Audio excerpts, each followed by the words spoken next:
They say, you're not supposed to remember, but it was so graphic. I guess and it was. So I just can't get them out of my head. Yeah. And, so you're 3 to 5. Are you running around the bar at 3 to 5? Oh yeah. I mean, we I remember my dad. we lived there. I remember my dad standing there he bought him like an old Western gun belt. Yeah. He had 2 pistols on double. These aren't like play guns. And I was true. just looking like, ooh, my dad's crazy. Do you remember, Jase? I don't know if you're old enough to remember, but there's some of those songs from the 72, 73. Well, this era Zach's talking about that used to be on the jukebox at the bar.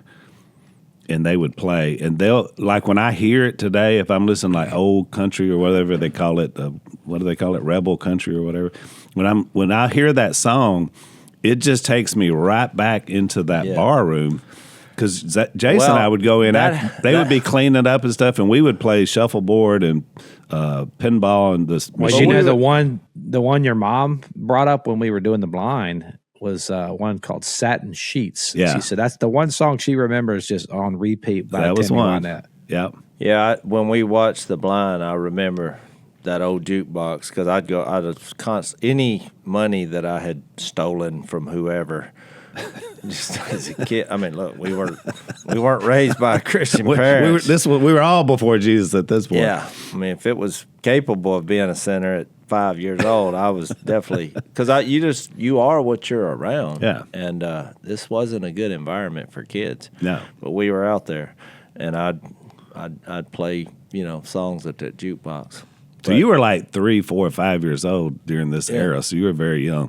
But these memories are there, and music. Well, they're there, and they say you're not supposed to remember, but it was so graphic. I guess and it so was. I just can't get them out of my head. Yeah. And, so you're 3 to 5. Are you running around the bar at 3 to 5? Oh yeah. Yeah. I mean, we I remember my dad. we lived there, Zach. I remember my dad standing there he bought him like an old Western gun belt. Yeah. He had 2 pistols on double. These aren't like play guns.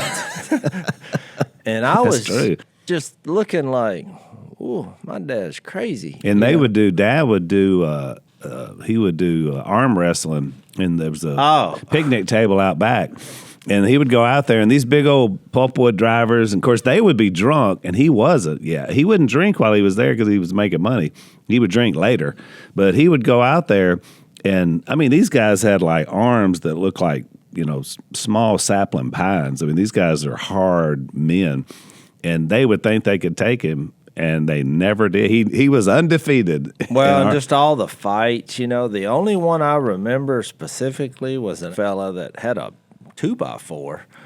And my dad took that 2x4 away from him and popped him to where he just knocked him out in a blink of an eye. He was so quick. It reminded me of that Raiders of the Lost Ark scene when the guy come out with his sword, and he pulls just, the pistol. Boom.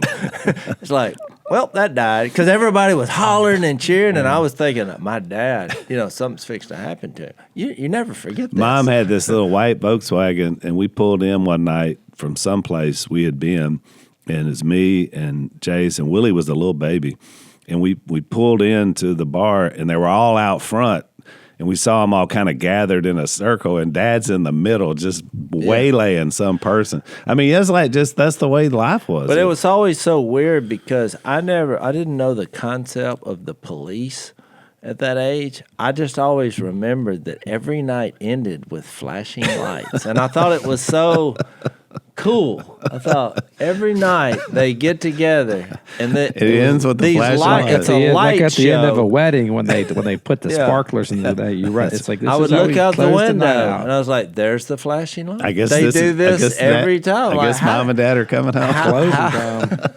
It must have been bad, because I did extensive interviews with the family and everybody when we were writing the script, and so after we had written everything, and I think we'd already filmed the film, and I'm sitting down with your dad, and he's like, and he started telling me another story, and I'm like, and it was the most incredible story. He said he was driving down the road with the owner of the bar, I guess, who owned the actual real estate that he was leasing from, and Right. Because Dad just ran it.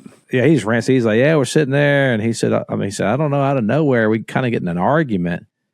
And he said, I'm driving. And he said, he pulls out a gun, a pistol, and he's like reenacting the scene. And he's like holding the pistol by his belly. And he said, the guy like turns to me and he shoots me, like fires it right at my head. He said, the bullet grazes my nose and it goes out the window. And he said, like he said, I was bleeding. And he said, so I said, what'd you do? He said, well, I took my hand and I hammer fisted him right in the face. And then I got his door open, and I took my right leg, and then I basically kicked him out of the car while he's going down going down the road. And I'm like listening to this, and I'm like, how did this story not make it in the original interview?